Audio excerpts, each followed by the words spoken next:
মাগুরায় শিশু আসিয়ার ধর্ষণের মামলা চার্জশিট প্রস্তুত, আদালতে দাখিল করা হবে আজ। 90 দিনের মধ্যে বিচার সম্পন্ন হবে বলে জানিয়েছেন আইন উপদেষ্টা আসিফ নজরুল। দুপুরে সচিবালয়ে এক ব্রিফিংয়ে এই তথ্য জানান তিনি। বলেন, আসামিরা জামিন পেলে আইন মন্ত্রণালয়ের সমালোচনা করা হয়, কিন্তু যারা জামিন পেয়েছে তারা উচ্চ আদালত থেকে পেয়েছে।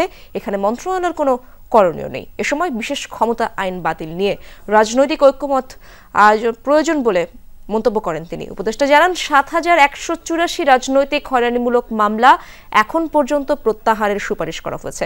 মডেল মেঘলা আলমের বিষয়ে উপদেষ্টা বলেন যে প্রক্রিয়ায় মেঘলা আলমকে গ্রেফতার করা হয়েছে তা সঠিক হয়নি, তবে তার বিরুদ্ধে অভিযোগ আছে বলে জানিয়েছেন উপদেষ্টা আসিফ নজরুল। জানান, তার বিরুদ্ধে যে সকল অভিযোগ আছে তা নিয়ে পুলিশ তদন্ত করছে। যে শিশু ধর্ষণ ঘটনা ঘটেছিল, এটা পুলিশে ইতিমধ্যে চার্জশিট প্রস্তুত করেছে। আমরা আশা করছি চার্জশিটটি আজকে আদালত দাখিল করা হবে। এবং আপনারা জানেন আমরা আইনগত যে পরিবর্তন এনেছি, চার্জশিট দাখিল করার পর 90 দিনের মধ্যে বিচার কাজ সম্পন্ন করতে হবে। তবে আমরা যেহেতু ফরেনসিক রিপোর্ট পেয়েছি, ডিএনএ রিপোর্ট পেয়েছি, ডিএনএ তে যেহেতু আলামত মিলেছে, আমার ধারণা এই বিচার কার্য এর চেয়েও আরো অনেক দ্রুত গতিতে শেষ হবে।